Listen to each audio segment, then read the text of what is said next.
I had this beautiful daughter who was completely gifted and talented till the age of 13, and out of nowhere she had her first seizure. And before that, seizure wasn't even in my vocabulary. I knew nothing about seizure disorders, epilepsy, or anything that was really neurologically affecting the brain or the body. And when your child becomes sick this quickly, you learn very fast. As a mother, you go into caretaker mode and you learn everything you can so that you can best assist your child.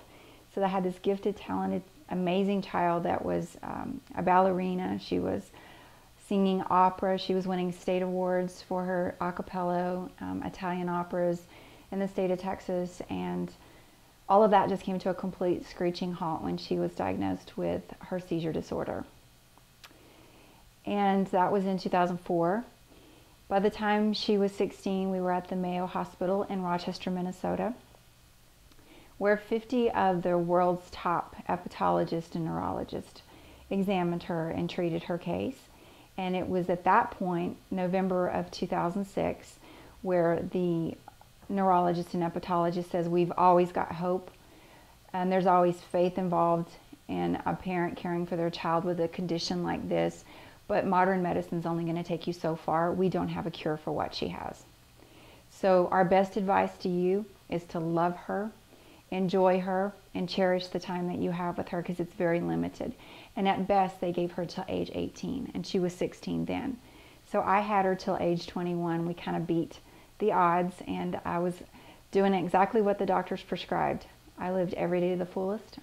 I did my best with her, and I know when it's all washed out that this is going to be made something good of.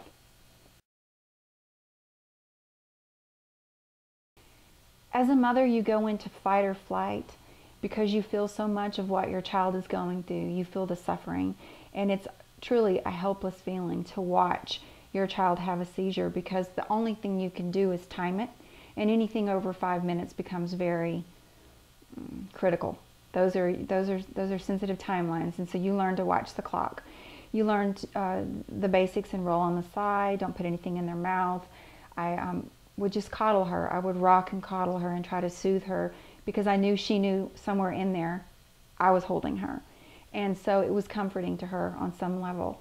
But it was extremely traumatic, especially the harder seizures, because there were extreme migraine headaches afterwards. She cracked her teeth many times. She would bite her lips.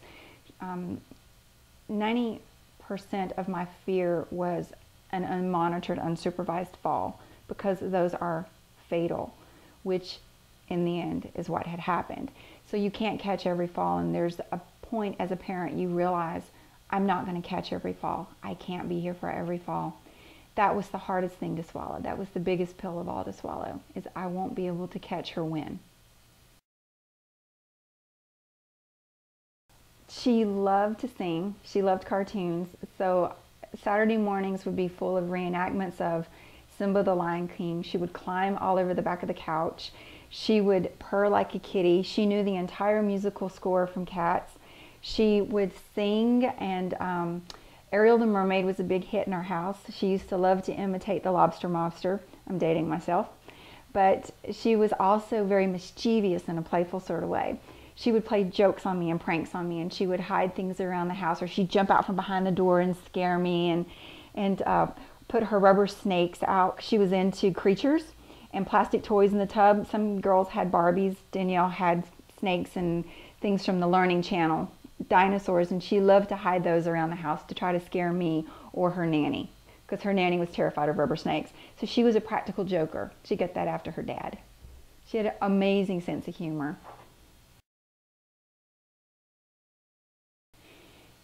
They at first thought it was juvenile myoclonic, and then they realized that she was having drop seizures and absence seizures and grand mal seizures and tonic-clonic seizures. And there were a rainbow of seizures that I hadn't even heard of that Danielle had. The issue with her is with the neurological seizure disorder, there's normally a point of origin. With her seizure, we could never determine by an MRI where the point of origin began and where it ended. So therefore, medications, we kept trying and experimenting and nothing would work, and all we could do was just heavily medicate to keep her to a point where maybe we only had 20 seizures a day instead of constantly throughout the day, just going nonstop. There was no firm diagnosis. It was called rare seizure disorder. They couldn't firmly diagnose it. We had to sleep together. She couldn't really be left alone, trusted to sleep, because she would have seizures in her sleep. And it actually calmed her for her toes to touch mine. And I noticed if we had physical touch, it was such a strong love language for her, her seizures were cut in half. So at night we would have what I call pillow talk time. And she would share with me, you know, if I was going to be around long enough, these are my goals, so we're going to continue to live as if we were. And we're going to enjoy this, because I know I'm going to go before you, Mom. And she was very brave about it, with such a wisdom and an assurance, because she believed in God too, and she knew where she was going. She believed in a higher power. And so her thoughts were, when I'm gone, I just want you to be happy so that you don't worry about me anymore. And we both knew where she was going, so that's accomplished. But that was her main, she says, I've seen you hurt and sacrifice. It hurts me to hurt you. I'll be happy when I do leave, so I don't have to see you hurt anymore. That is such a huge statement for a child to make to their mother. Huge. I love you so much, I don't want to see you like this.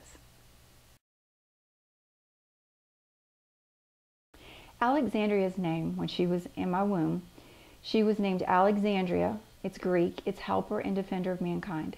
And her middle name is Danielle, and it's Hebrew, and it's judged by God. And I believe that that seed was planted in me, far greater purpose than even I knew when I was carrying her, because Danielle wanted to be a psychologist to help people. So what she's doing now is helping other seizure patients through this work, through the money that we're raising. It funds camps for children that can't normally go to a normal camp, where they have games and events and activities that's geared for seizure patients, neurological disorders.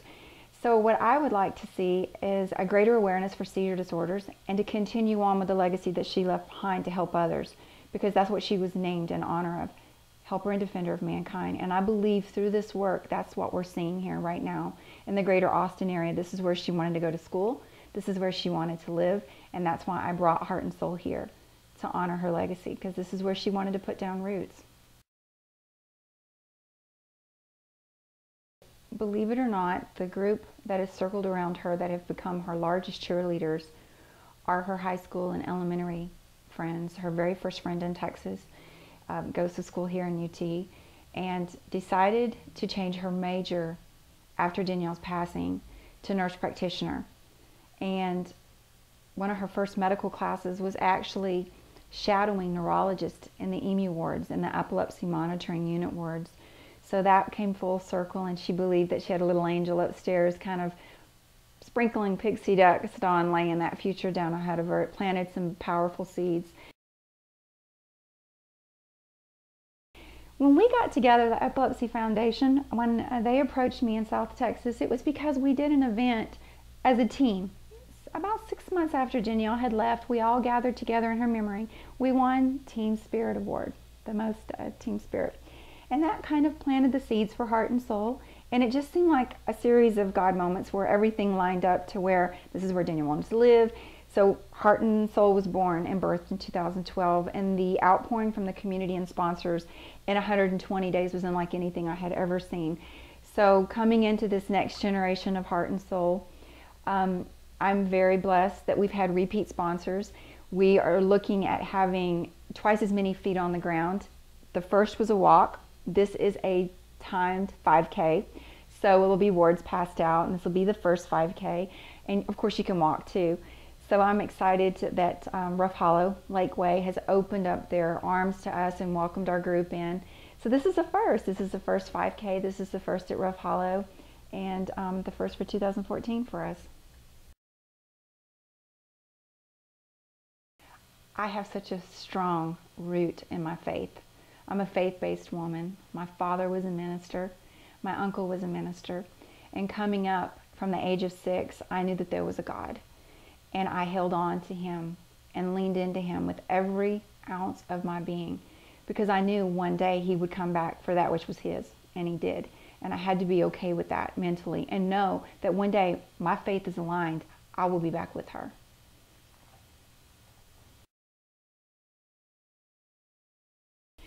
On behalf of Danielle's family, her nanny Catherine, her brother, her sister Eric, and Michelle, her extended family, her godfather, her godmother, Nanny Catherine, what would I do without her? Her uncles and aunts on my side, their cousins and nephews and nieces, they all reach out to everyone that has embraced Heart and Soul, that has supported us, has prayed over us, this network that's linked around the world, and we unite jointly as a family on behalf of Dr. Tracy Kimball and everyone that loved Danielle. Thank you.